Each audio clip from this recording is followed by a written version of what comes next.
Hey there. Said I wasn't going to do any more basketball videos over the next few days, and I start selling NBA algorithms, and I'm like, all right, well, let's just do a video and let's talk about it because we have to prepare it anyway. Thanks for those who purchased. It does motivate me to update these every day. I wasn't going to update NBA, but here we are, and you're going to get a copy. So let's talk about it. Uh, I was asked, outside, we're talking about algorithms, and they were like, why don't you just automate everything? You can just press a button and you won't have to go fetch the data you need to update it. And I have tried to do that. However, we use RotoWire and we use RotoWire correctly. I believe we use them appropriately and we get information that they offer for free, but they also charge for certain stats and we should pay them. And I do pay them. I pay them, it's about $10 a month is what I pay them. And they provide a great service. They provide all this information current. So we do have to go get it. It doesn't take that long, but automating the process doesn't really work because you have to use your credentials.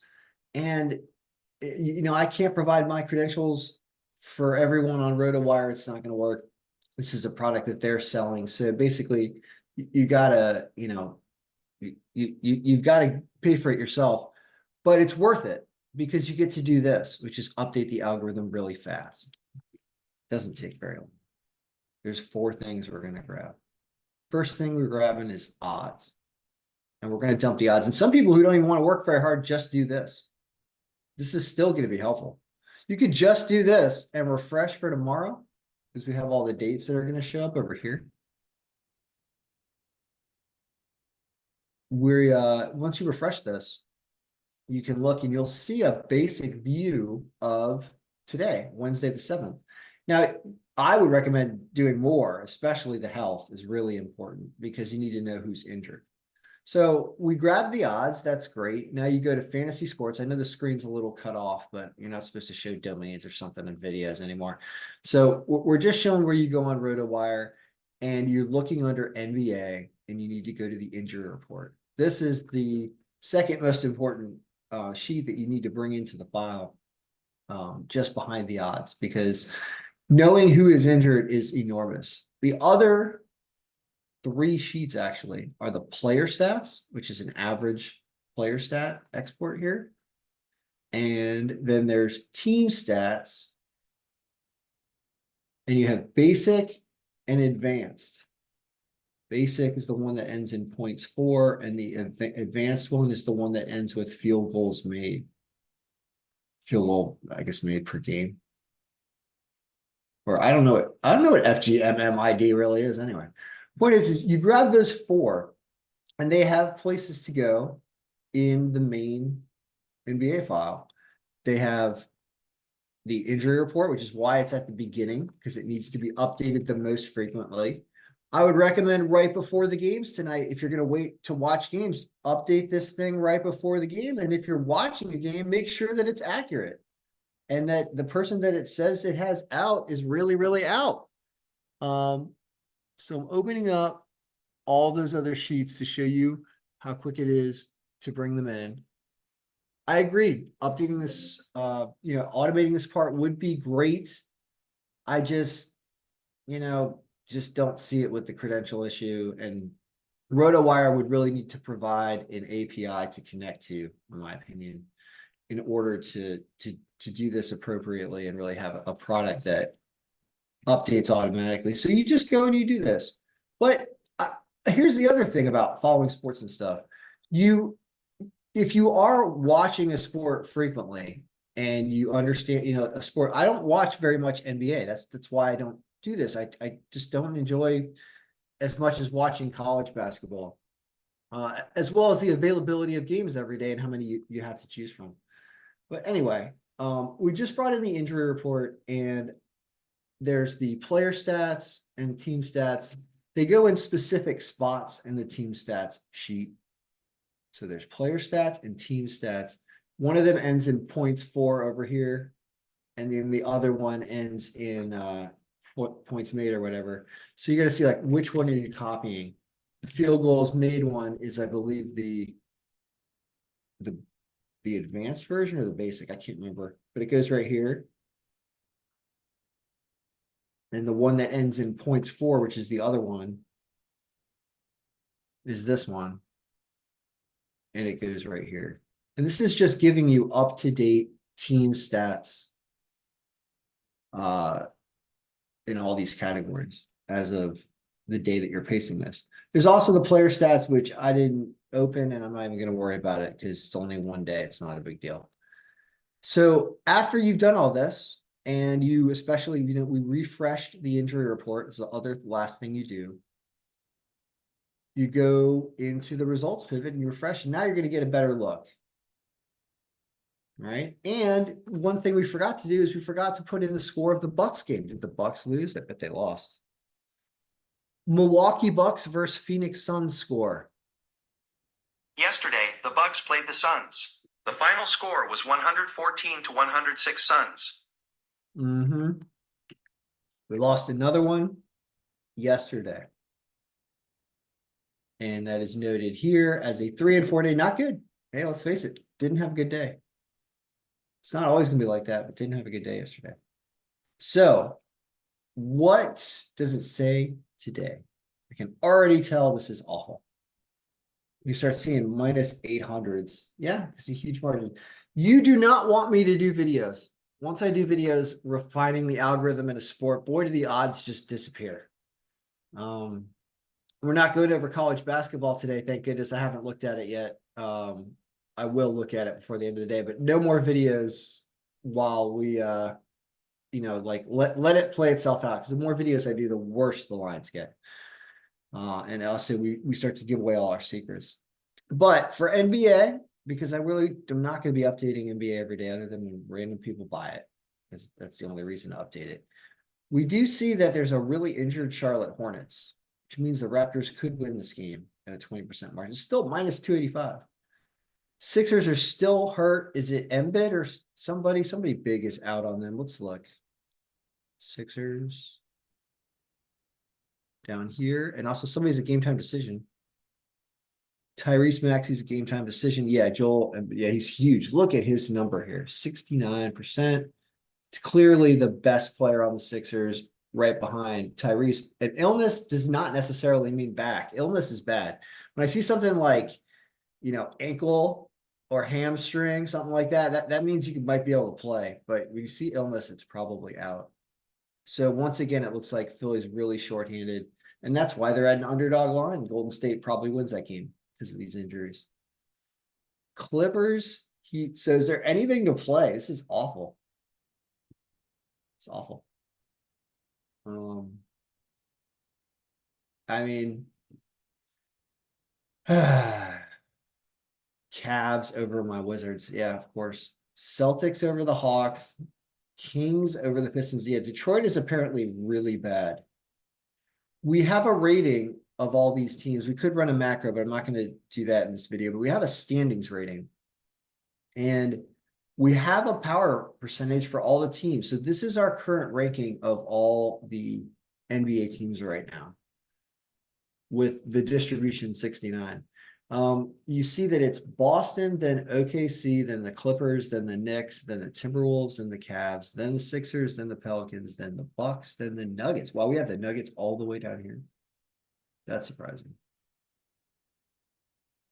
We have, who's the worst team? Is it the Wizards? No, it's Charlotte. And then it's Detroit, according to us. And then the Wizards. 9 wins out of the Charlotte Hornets this year. What are we learning about NBA in today's video?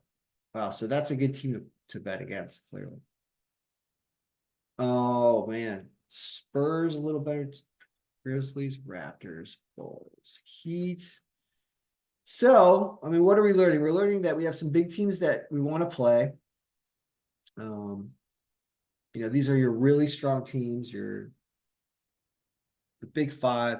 And as we go back and we look at today's look, we see that, yeah, this is one of those teams.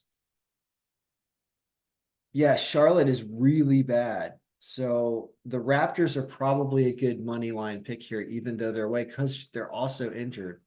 I mean, interesting. Yeah, these are supposed to win, but they're basically unbettable, at those lines.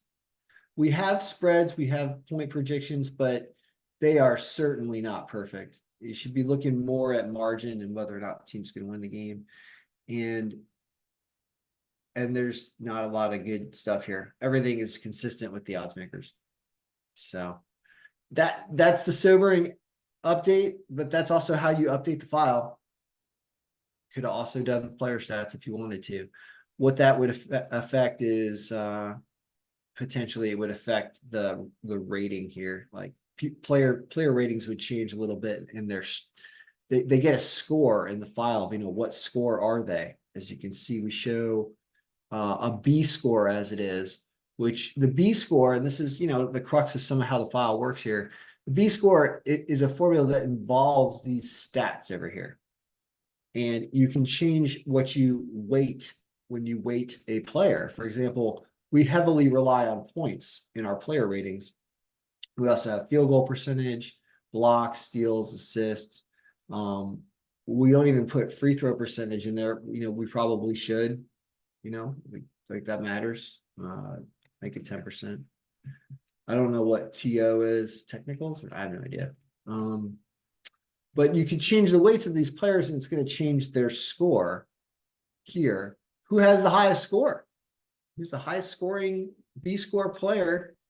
Luka Doncic. Some guy from some Eastern European country, most likely. 80%. Then there's injured Embiid. Then Shai Gilgeous. Phineas? Who is this person? Shai Gilgeous Alexander. Gonna go with a really tough hyphenated name in OKC is the next strongest player. Then Giannis Antetokounmpo. Yeah, I've heard people talk about his name and I clearly can't get it right. Then the Joker. Then Donovan Mitchell. Then Trae Young. Then Kevin Durant. Where's the guy in all the commercials? There he is. Steph Curry. 66%. We have Steph Curry ranked as, you know, 10th highest player on here, essentially. Using our points. Now you could totally switch this around, right? And weight something else. What if we care defensively and give like 80% to the person who blocks? Who's our best player then? Victor Wembanyama at 19 feet tall. Because he blocks a lot, because he's big. So that's kind of a fun way to look at the numbers as well. Now, a team full of Victor Wembanyama's is going to block its way to a draw, but may have trouble scoring as many points as they need to. Anyway, point is this provides a lot of information. So if you enjoy NBA, NBA is your sport that you want to watch and you want to dig into, while it can't make the lines any better, it can certainly give you insight into how the game flow might work. And when I'm thinking about teams that I might throw on a big round robin that are really supposed to win, I'm probably going to grab Toronto today. And I mean, slight injury, it makes you want to take all of these as well, even though they're a terrible line. So there's 4 games up here that thrown together, if you threw all those in a parlay, I think it barely doubles your money. Barely. Like if you bet $100 on this, I think you get 200 back total in a parlay, just about. So awful, but at the same time, there's a lot of strength here. And so once you start digging down into these games that are a little lower margin, while the Heat probably win, the line's actually worse than the Raptors. Sixers probably do not win because of the injuries. Golden State seems like the play here, but Philly is generally a better team when they're stacked with their starters. So once again, really tough game that the Warriors probably win. And then the Clippers, the line's once again not as good as it was the other day when we got them on Monday. It was, I think. Margin's kind of low here, and they have a slight injury, but they are home. They probably win, but it probably doesn't pay. So if you try to hit all 7 games, these are the ones you take. You're probably not going to. You're probably only going to hit 5 or 6 of these 7. 5 and 2 day would not surprise me. I feel like you had a good day if you caught 6 and 1. And I would expect to hit at least 3 out of 4 up here and probably all 4 of these games. That's the way I look at NBA. All right, good luck. May all your picks be winning. Purchase copy if you want. You can update it with RotoWire as we just showed, and also run the macro if you are so inclined to do that as well. So good luck, and may all these 7 teams we just mentioned, Cleveland, Boston, Sacramento, Toronto, Miami, Golden State, and the Clippers in Los Angeles, rained out Los Angeles. May all those teams win today. Good luck.